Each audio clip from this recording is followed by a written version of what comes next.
Hi there, and welcome to Ku English. In this series, we explore the lives of amazing people and help you improve your English at the same time. Ready? Let's dive in. Franz Kafka, Struggle, Turning Points, and Recognition. Part 3. Chapter 1. Work, Writing, and Exhaustion. After completing his legal training, Franz Kafka entered working life not as a writer, but as an employee. In 1908, he began working at the Workers' Accident Insurance Institute for the Kingdom of Bohemia. The job was demanding but respectable. It required long hours, precise reports, and constant interaction with bureaucratic systems. For Kafka's father, this position represented success. For Kafka himself, it was both a relief and a burden. The workday consumed his best energy. Kafka often returned home exhausted, his mind dulled by regulations and statistics. Yet it was precisely after these days that he wrote. Late at night, when the city quieted and expectations loosened, he sat at his desk.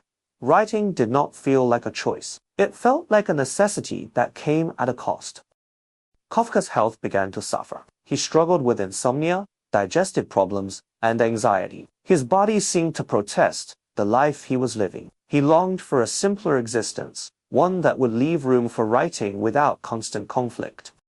At times, he fantasized about escaping to the countryside or abandoning his career altogether, but responsibility held him in place. Despite exhaustion, his writing deepened. The tension between bureaucratic order and inner chaos found expression on the page. His stories did not offer comfort or clarity. They explored confusion, fear, and the sense of being trapped in systems that could not be understood or escaped. Kafka did not yet know how significant these works would become. At the time, they felt fragile and uncertain, like messages written in a language few could read. Chapter 2. Turning Points and Fragile Success. In 1912, a decisive moment arrived. Kafka wrote The Judgment in a single night, an experience he later described as overwhelming and transformative. For the first time, he felt that his writing had achieved the intensity and coherence he had long sought. Soon after, he began work on what would become the Metamorphosis. These works marked a breakthrough, but not an end to doubt. Publication followed slowly and quietly. His stories appeared in literary journals and small presses, read by a limited audience. Some critics admired his originality, others found his writing disturbing or incomprehensible. Kafka himself remained unconvinced of his own success. Praise unsettled him almost as much as indifference. During this period, Kafka also experienced intense but troubled relationships. His engagement to Felice Bauer revealed his deep ambivalence toward intimacy. He longed for connection, yet feared that marriage would destroy his ability to write. Letters became a battlefield of affection and withdrawal, hope and guilt. Twice he became engaged. Twice the engagement collapsed. These emotional struggles fed directly into his work. Authority figures, trials without clear accusations, and protagonists crushed by invisible forces filled his stories. Kafka was not inventing these anxieties. He was translating his lived experience into fiction. Chapter 3. Illness, Isolation, and Quiet Recognition.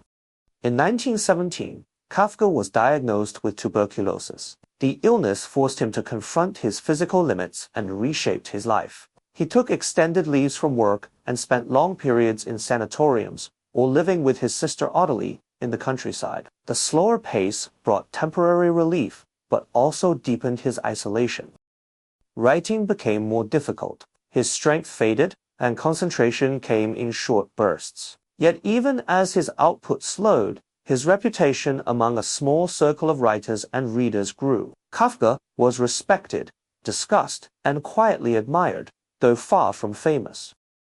He remained uneasy with recognition. He revised obsessively, destroyed drafts, and doubted the value of what he produced. Success, when it came, felt accidental and undeserved. Still, his voice had emerged unmistakably. His stories captured something essential about modern life. The feeling of being judged without explanation, trapped without visible chains. Part 3 ends not with triumph, but with fragile persistence. Kafka had broken through creatively, yet at great personal cost. His body weakened even as his literary voice strengthened. In the final part, the question will no longer be how he struggled to write, but what remains when a life shaped by struggle comes to an end. Thanks for learning with Ku English. Don't forget to like, share, and subscribe. Until next time.